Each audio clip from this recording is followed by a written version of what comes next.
Herkese merhaba arkadaşlar. Bugünkü videomuzda sizlere Candan marka CM06 model kodlu boru kaynak makinesini tanıtacağız.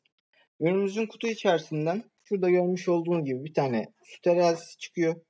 Yan tarafında 2 metrelik bir metremiz, sıkıştırmak için kullanacağımız alyanımız, bir tane boru kesme makasımız. Burada bir tanesinin üzerine taktığım 20 milim, 25 milim, 32 ve 40 milim olmak üzere 4 tane paftamız çıkıyor. Garanti belgesi ve kullanma kılavuzu çıkıyor. Yan tarafta da gördüğümüz makinemizin kendi gövdesi. Çift rezistanslı bir ürün. Üst taraftaki iki tuşa aynı anda bastığınızda, biraz sonra deneyeceğiz. Aynı anda bastığınızda hızlı bir şekilde ısınma işlemini gerçekleştiriyor. Isınma olduktan sonra ışıklar sönüyor.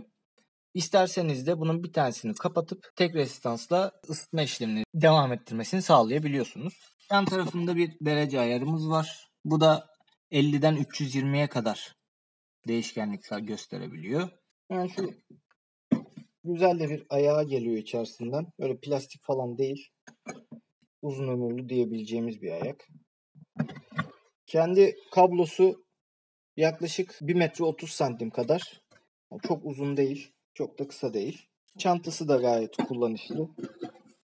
Ve şık bir şekilde geliyor.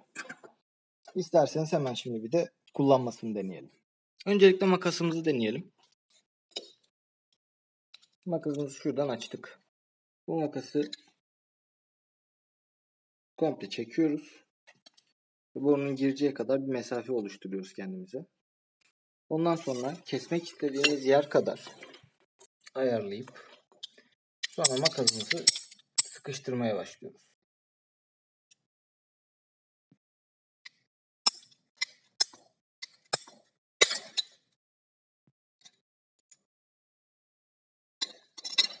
Gayet de güzel diyebiliriz. Tabi belli bir süreden sonra ne olur bilmiyorum ama eğer öyle çok profesyonel değilseniz ev içinde kullanacaksınız benim gibi. Neden olmasın diyebiliriz. Şimdi kaynak makinemizi taktık. Bu modelimiz 1500 watt kuvvetinde. Rezistanslarımızı açtık. Yan tarafı da ilk gösterdiği 260 dereceye getirdim. Şimdi bir süre bekliyoruz. Zaten ısındıktan sonra dediğim gibi ışıklar sönecek. İsterseniz tek kademeye de düşürebiliyorsunuz. 20 milim çapındaki borular için tavsiye ettiği kılavuzunda da yazan 5 saniye paftaların içerisinde tutmanız. Kesinlikle çevirmeden yerleştirin diyor. Yani yavaş yavaş bastıra bastıra içeri sokun.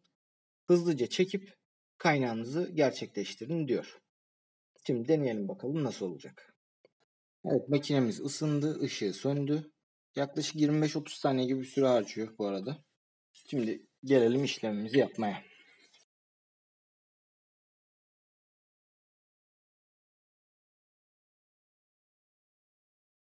Yavaş yavaş bastırıyorum. Tamamen girdi. 5 saniye kadar bekleyip hızlıca çekiyorum. Evet, görmüş olduğunuz gibi kaynağımız da hazır. İç kısmını da kontrol ediyorum. Herhangi bir taşmaya var mı diye. Gayet düzgün olmuş. Oradan çok gözükmüyor tabii şu an ama herhangi bir daralma falan yok. Çok fazla bekletirseniz eğer, daha önce yapmış olduğum bir deneme vardı mesela. Şunu da göstereyim. Şu görmüş olduğunuz gibi suyun akacağı yer daraldı. Bu da debinin azalmasını sağlayacak. O yüzden bunu kontrol etmekte fayda var. Çok fazla paftanın içinde tutmuyoruz. Çevirmiyoruz. Ve çıkarttığımız zaman da direkt olarak almasını istediğimiz şekle göre yerleştiriyoruz. Ve ihtiyacınız olan kaynak da böylelikle hazır oluyor. Ürün için anlatacaklarımız bu kadar. Umarım beğenmişsinizdir. Videolarımızı beğenmeyi, paylaşmayı ve yorum yapmayı lütfen unutmayın. Bir sonraki videomuzda görüşünceye dek de hoşça kalın.